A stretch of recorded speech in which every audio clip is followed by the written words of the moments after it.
ನಮಸ್ಕಾರ ನನ್ನ ಎಲ್ಲ ಪ್ರೀತಿಯ ತೆರಿಗೆದಾರರಿಗೆ ಹಾಗೂ ಸ್ನೇಹಿತರಿಗೆ. ಈ ಬಿಗ್ ಬಾಸ್ ಸೀಸನ್ನ ವಿನ್ನರ್ ಗಿಲ್ಲಿ ಅವ್ರಿಗೆ ಎಲ್ಲ ವೋಟ್ ಮಾಡಿ ವಿನ್ನರ್ ಮಾಡಿದ್ದೀರಾ. ಹಾಗೆ ವಿನ್ನರ್ಗೆ ಒಂದಷ್ಟು ಕ್ಯಾಶ್ ಪ್ರೈಸ್ ಅನ್ನ ಕೊಟ್ಟಿದ್ದಾರೆ, 50 ಲ್ಯಾಕ್ ಅಮೌಂಟ್ ಅನ್ನ, ಹಾಗೆ ಒಂದು ಕಾರ್ನ ಗಿಫ್ಟ್ ಕೊಟ್ಟಿದ್ದಾರೆ. ಸೊ ಎಷ್ಟು ದುಡ್ಡು ಗಿಲ್ಲಿ ಅವ್ರಿಗೆ ಸಿಗತ್ತೆ? 50 ಲ್ಯಾಕ್ ಪೂರ್ತಿ ಮನೆಗೆ ತಗೊಂಡೋಗಿರ್ತಾರ ಆ ಕಾರ್ ಜೊತೆಲಿ ಅಂತ ಅನ್ಕೊಂಡ್ರೆ ಇದು ತಪ್ಪು. ಇಲ್ಲಿ ಇನ್ಕಮ್ ಟ್ಯಾಕ್ಸ್ ಡಿಡಕ್ಷನ್ ಕೂಡ ಆಗಿರುತ್ತೆ. ಎಷ್ಟು ಟ್ಯಾಕ್ಸ್ ಕಟ್ ಆಗಿರುತ್ತೆ, ಎಷ್ಟು ಟ್ಯಾಕ್ಸ್ ಕ್ಯಾಲ್ಕುಲೇಟ್ ಮಾಡಿರ್ತಾರೆ, ಗಿಲ್ಲಿ ಅವ್ರು ಎಷ್ಟು ದುಡ್ಡು ಮನೆಗೆ ತಗೊಂಡೋಗಿರ್ತಾರೆ ಅನ್ನೋ ವಿಷಯನ ಹೇಳ್ತೀನಿ. ತಪ್ಪದೆ ಈ ವಿಡಿಯೋನ ಕೊನೆವರೆಗೂ ನೋಡಿ. ಹಾಗೆ ಯಾರೆಲ್ಲ ಇನ್ನೂ ನನ್ನ ಚಾನಲ್ನ ಸಬ್ಸ್ಕ್ರೈಬ್ ಮಾಡ್ಕೊಂಡಿಲ್ಲ, ಪ್ಲೀಸ್ ಸಬ್ಸ್ಕ್ರೈಬ್ ಮಾಡಿ. ಹಾಗೆ ವಿಡಿಯೋ ಇಷ್ಟ ಆದರೆ ಲೈಕ್ ಮಾಡಿ, ಕಮೆಂಟ್ ಮಾಡಿ, ಶೇರ್ ಮಾಡಿ. ಹಾಗೆ ಬೆಲ್ ಐಕಾನ್ ಪ್ರೆಸ್ ಮಾಡೋದನ್ನ ಮರಿಬೇಡಿ, ಯಾಕಂದ್ರೆ ನಾನು ಮಾಡುವಂಥ ಎಲ್ಲ ಹೊಸ ವಿಡಿಯೋಗಳ ನೋಟಿಫಿಕೇಶನ್ ತಕ್ಷಣ ನಿಮಗೆ ಬರುತ್ತೆ. ಸೊ ಬಿಗ್ ಬಾಸ್ ವಿನ್ನರ್ ಅಂತ ಬಂದಾಗ ಫಸ್ಟ್ ಅಟ್ರಾಕ್ಟಿವ್ ಆಗಿ ಕಾಣೋದಂದ್ರೆ 50 lakh price. 50 lakh it's a huge money. ದುಡ್ಡು ಬಂದಿದೆ, ಏನಪ್ಪ ಅವ್ರಿಗೆ ಗಿಲ್ಲಿ ಅವ್ರಿಗೆ 50 ಲ್ಯಾಕ್ ಜೊತೆ ಕಾರ್ ಬೇರೆ ಬಂದಿದೆ ಅಂತ ಅನ್ಕೊಂಡ್ ನೀವೇನಾದ್ರೂ ಅನ್ಕೊಂತಾ ಇದ್ದೀರಾ ಅಂತಂದ್ರೆ ಅದು ತಪ್ಪು. ಸೊ ವಿನ್ನಿಂಗ್ ಪ್ರೈಸ್ ಅಂತ ಬಂದಾಗ 30% ಟ್ಯಾಕ್ಸ್ ಸ್ಲ್ಯಾಬ್ ಅಲ್ಲಿ ಬರ್ತಾರೆ. ಸೊ 30% ಪ್ಲಸ್ 4% ಎಜುಕೇಶನ್ ಸೆಸ್ ಅನ್ನ ವಿತ್ಹೋಲ್ಡ್ ಮಾಡಿ ಅವರಿಗೆ ಉಳಿದಿರೋ ದುಡ್ಡನ್ನ ಕೊಡೋದು. ಸ್ಟೇಜ್ ಅಲ್ಲಿ 50 ಲ್ಯಾಕ್ ಇರೋ ದೊಡ್ಡ ಚೆಕ್ ಅನ್ನ ತೋರಿಸ್ತಾರೆ ಅಲ್ವಾ, ಬಟ್ 50 ಲ್ಯಾಕ್ ಪೂರ್ತಿ ಅವ್ರ ಅಕೌಂಟ್ಗೆ ಹೋಗಲ್ಲ.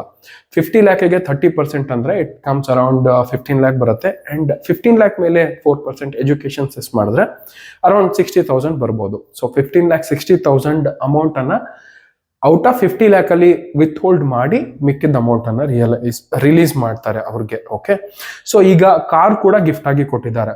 ಸೊ ಕಾರ್ ಮೇಲೆ ಯಾವ ತರ ಟ್ಯಾಕ್ಸ್ ಕ್ಯಾಲ್ಕುಲೇಟ್ ಮಾಡ್ತಾರೆ, ಯಾವ ರೀತಿ ಟ್ಯಾಕ್ಸ್ ವಿತ್ ಹೋಲ್ಡ್ ಮಾಡ್ತಾರೆ ಅಂತಂದ್ರೆ, ಕಾರನ್ನ ಗಿಫ್ಟ್ ಆಗಿ ಕೊಟ್ಟಿರೋದು ಕಾರ್ನ ತಗೊಂಡು ಹೋಗ್ತಾರೆ ಗಿಲ್ಲಿ ಅವ್ರ ಮನೆಗೆ. ಈ 50 ಲ್ಯಾಕ್ ಅಲ್ಲಿ ಉಳ್ಕೊಂಡಿದೆಯಲ್ಲ, 15 ಲ್ಯಾಕ್ ಚೇಂಜ್ ಹೋದ್ರೆ ಇನ್ನ ಎಷ್ಟಾಗತ್ತೆ? 35 ಲ್ಯಾಕ್ ಚೇಂಜ್ ಉಳ್ಕೊಂಡಿರುತ್ತೆ.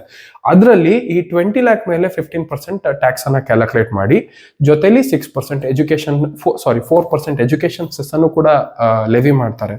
ಸೊ ಎಲ್ಲ ದುಡ್ಡನ್ನ ಕಳೆದ್ರೆ ಅವ್ರಿಗೆ ಬಹುಶಃ ಒಂದು 29 to 30 ಲ್ಯಾಕ್ ಅಪ್ರಾಕ್ಸಿಮೇಟ್ಲಿ ಅಷ್ಟು ದುಡ್ಡು ಬರ್ಬೋದು.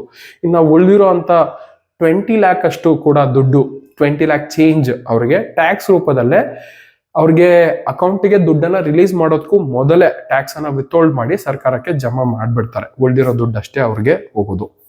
ಅದಾದ್ಮೇಲೆ ಇನ್ಕಮ್ ಟ್ಯಾಕ್ಸ್ ರಿಟರ್ನ್ ಫೈಲ್ ಮಾಡಿ ಅವರು ಈ ಟ್ಯಾಕ್ಸ್ ಅನ್ನ ರೀಫಂಡ್ ಮಾಡ್ಕೊಳ್ಬೋದಾ ಅಂತಂದ್ರೆ ಖಂಡಿತ ಇಲ್ಲ.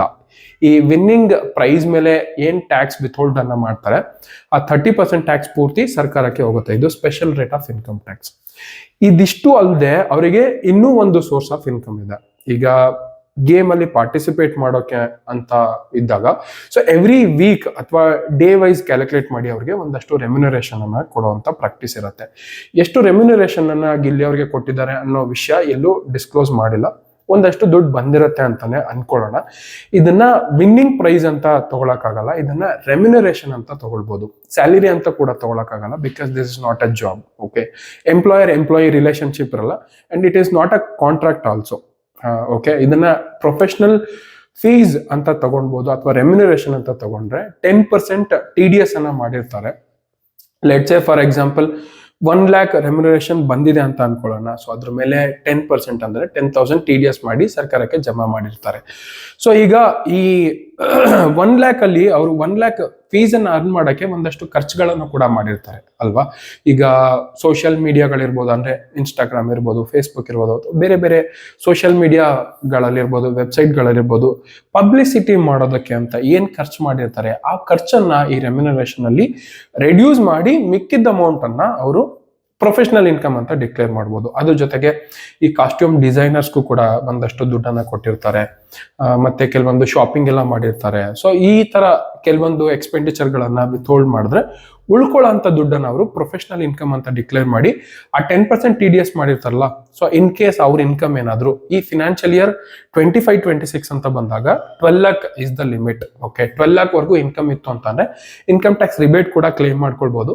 ಸೊ ಇನ್ ಕೇಸ್ ಅವರ ಟೋಟಲ್ ರೆಮ್ಯುನರೇಷನ್ ಅಂಡ್ ಬೇರೆ ಎಲ್ಲ ಇನ್ಕಮ್ ಸೇರಿ 12 ಲ್ಯಾಕ್ ಇಂತ ಕಮ್ಮಿ ಇತ್ತು ಅಂತಂದ್ರೆ, ಸೊ ಅವರು ಈ 10% ಏನ್ TDS ಮಾಡಿರ್ತಾರೆ ಅದನ್ನ ಟ್ಯಾಕ್ಸ್ ಅನ್ನ ರೀಫಂಡ್ ಮಾಡ್ಕೊಳ್ಬಹುದು. ಇಲ್ಲ ಅಂತಂದ್ರೆ ಅವರ ಟ್ಯಾಕ್ಸ್ ಬ್ರಾಕೆಟ್ ಅಂದ್ರೆ ಯಾವ ಸ್ಲ್ಯಾಬ್ ಅಲ್ಲಿ ಬರ್ತಾರೆ ಅದ್ರ ಪ್ರಕಾರ ಟ್ಯಾಕ್ಸ್ ಕ್ಯಾಲ್ಕುಲೇಟ್ ಮಾಡಿ ಕಟ್ಟಬೇಕಾಗತ್ತೆ.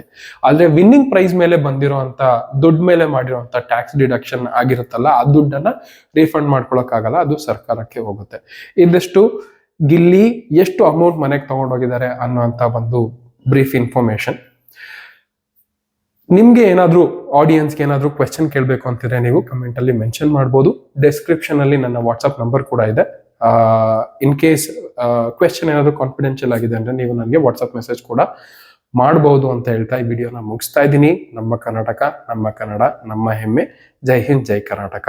ನಮಸ್ಕಾರಗಳು.